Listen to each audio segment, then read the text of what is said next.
Shabbat Shalom. Shabbat Shalom.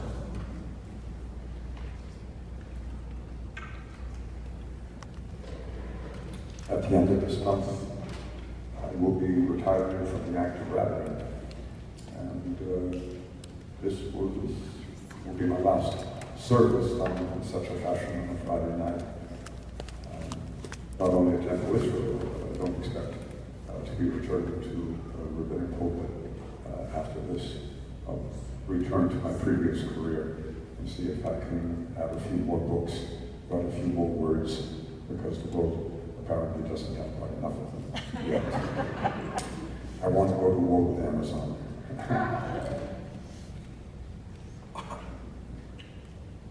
I have a challenge for this evening. I'll share with you a story that many of you know, one that I've shared before, but I've never completed it.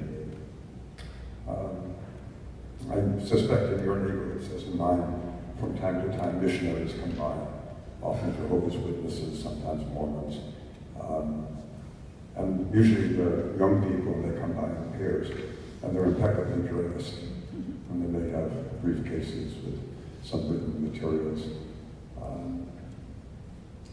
And not infrequently, at a distance, will be a supervising adult, or even a pair of adults. I've seen this. And it was some time ago, such a pair of young men came, and they rang my doorbell. I was home, and I greeted them. They are emissaries from another village on the spiritual shore, and so I greet them as colleagues in training, perhaps. And I take note of the adults who observe it from behind. I don't know if you greet people like this politely. I hope you do. They're working hard. Very often they're out on a two-year mission. This is what they do between high school and whatever follows. It's part of their church discipline. And then I listen to what they have to say. I listen closely. And when there's space for me to add my words to respond to what they've been telling me, I often say, I'm willing to enter this neighborhood. You don't often have a person who will listen as attentively as I just have to what you have to say, and they nod. And I say, likely you recognize this here on the doorpost as the mark of a Jewish home, and they nod. And I said, so you understand I have my own faith tradition, and so you share with me yours anyway, and again they nod. And I said, you really have a deep understanding of why I'm doing this. And that seems to get their attention a little more. And I say, when you teach as you've been teaching, you've been teaching me directly about your faith. You don't have a clue as to what I'm receiving, whether I take it in or not. But because I'm here and I'm listening, your words are bouncing back off me towards you. And you learn from your own words. So you learn from your words as they reflect back off me. And every time you teach, you sharpen yourself. That's like the sun and the moon. The sun was shining without the moon to reflect back the light. The sun will know that it was shining at all. So you're putting out direct light, and I'm reflecting that light back. And as a result, you go from house to house, and your own faith is sharpened. And I see the men, the adults who are following in life like this. They know very well what this is about, and the young people are just listening. And then I said, this notion of reflected light has been in my tradition for a long time. I learned it from the teachings of a great Hasidic Rebbe. His name was Rabbi Mitch Chefitz. He died young, back in the early 19th century. If you like, come in. I'll give you a bite to eat. And all of you come and sit down. I'll share with you some more of the teachings of Rabbi Mitch Chefitz. It would be amazing how quickly the men grab these young people and pull them away. And I never have an opportunity to share those teachings. But that's as far as I've ever written that. I've written that several times, and I've shared that with most of And it's more than a story, it's a true happening that's repeating itself more than once. But I'd like you to continue it now. Many of you who have come this evening have been learning with me for a dozen years, off and on.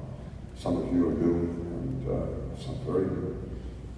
But some, we go back more than 12 years. We go back through the Chabad, another 20 years behind that, and back to Bethel, and some of us even another 5 years before that. So these are a good many decades that we've been learning with each other. First, I'd have to thank you. Without you, I couldn't have learned anywhere near as much as I've been able to. If you were not there, can you imagine me speaking like this? So you are the reflective surface from which I bear my influence. I was recently at a large gathering, an interfaith gathering. I'll share something of that with you. At the FIU in the Grand Ballroom, there were some 400 or more in attendance. Some of you were there. And I didn't realize it because I'm sitting on the dais. But then afterwards, I noticed there were giant screens on either side, so that there were projections of us as we were speaking to the various speakers, in that ballroom. And they made it easier for people who decided to see up close and personal the aspect of those who were putting out the words. And I imagine for a moment what it would be like talking like that in an empty ballroom, how grotesque it would be. To have nobody there and standing up and presenting like this, and this, and this, and have those giant visages of me on either side projecting out into nothing. The words would go nowhere, and they would accomplish nothing. So without a community, a class, a congregation to reflect words back, there isn't any growth within the speaker at all. So I thank you for so many years of growth. Now the challenge. The two young men said, yes, I'd like to hear about that.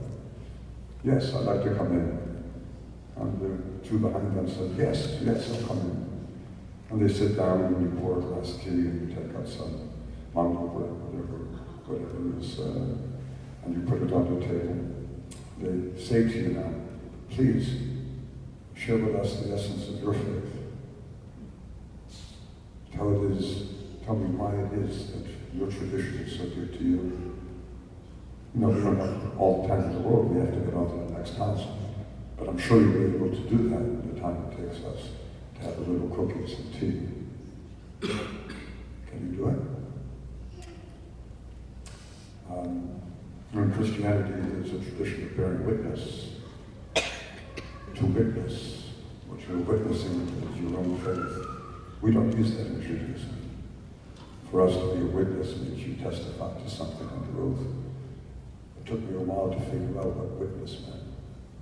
But here, these people have come into your house now, it's your invitation, are asking you to witness. Can you witness your faith to them? Can you tell them what it is that is the essence of your being Jewish, that makes it so attractive that you remain Jewish? So attractive, in fact, that they might consider joining you. Can you do that in 2-3 minutes? What's that going to be like? Well, I give you 2 or 3 minutes. Turn to your neighbor, please, and share what it is that now you are going to share with these people. And we'll hear a reprise from our couple of singers. Oh, we don't even have a radio audience tonight. It's something, but we do have an internet audience that's being broadcast around the world. So, a few tunes, and if you would share with each other what it means to bear witness to the essence of the Jewish. For those of you who know that in the last years I've been singing on a stool because of a disability in my feet, I have a new support system as of today. I have a new shoe, a new brace. I'm going to give it a shot. If I tumble down the stairs, somebody will. How far can I get?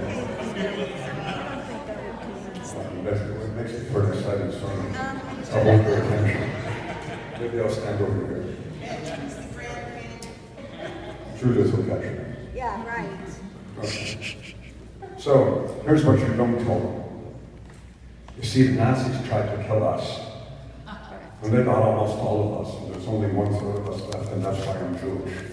Because I can't let Hitler win. And that's the essence of it. So why don't you join me?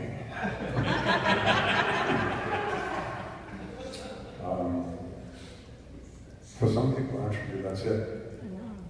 I could join you, but I can't let Hitler win.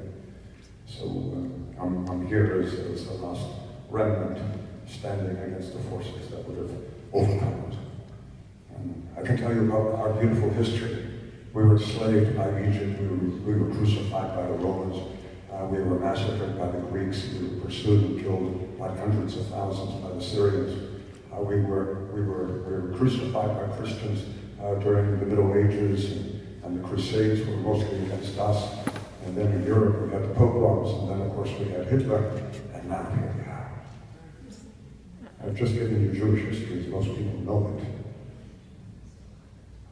Would you be able to say, well, after Sinai, we had schools of prophets who went and stood up to kings when the kings tried to oppress us, Jewish kings, and held them to the straight and narrow. And we developed systems of law that became the foundation of Western civilization. We were the ones who created the Sanhedrin.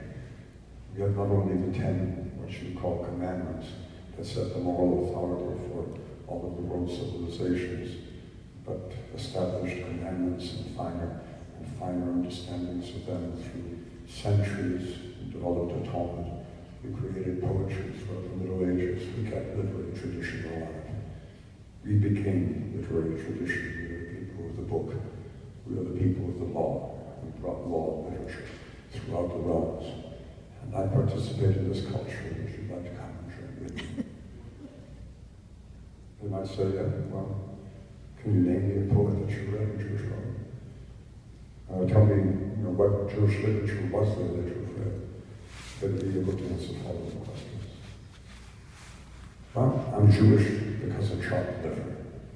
That's why I'm Jewish. I'm Jewish because of chopped liver. Because I was raised culturally Jewish with Jewish foods and the Jewish calendar. And there's a whole system of Jewish. Did you know that we invented the weekend? That's our invention. One for the Jewish people to be the weekend. And I'm Jewish because of cultural traditions and cultural ties. I don't know if you can be Jewish or not because you weren't born that way. And gefilte fish is a learned taste. I'm Jewish because I see God as love and I love God. I'm taught that through my entire literature, all the Torah that I read. I'm taught that I move from God in love with us to I shall love the Lord my God with all my heart. That the whole universe is filled with love. And if I remove what is not love, all that is left is God. That's why I'm Jewish. Would you be able to answer that, or do you think that's a Christian answer? Everything I did in the service is that. I just gave you the evening service. You have chosen us with love, in a love relationship, and now you shall love. When you teach your children lovingly. And when you observe commandments, it's out of love. And love is all there is. And that's Jewish. I suggest that we learn how to do that in 2 minutes. So that when we invite them to our house and we sit down, it's not that because we're Jewish, because the Goyim won't let us be anything else. Or we have to band together lest they kill us. It won't be any because we survived persecution after persecution. It'll be because we went from height to greater height to greater height. In literature and law, and ultimately in love. And that our tradition, at its very basis, is one of light, not darkness, and one of love, not law. And when we can teach such a Judaism in 2 minutes from our hearts, that's when we'll see a Judaism that will flourish again. And that's when we'll see the seats full, and we'll see a service that's broadcast through love. It's taken me over 30 years to get to the place where I can teach Judaism from love. Now it's time to sit and write the books that will allow others to teach it like that also. I'm not alone in this. There are a great many others out there doing this at the moment. So I thank you for all the love that you've reflected back to me here at Temple Israel these last 12 years, in Miami these last 35 or so. It's been a great ride. Thank you. From the depths of my heart. Goodbye.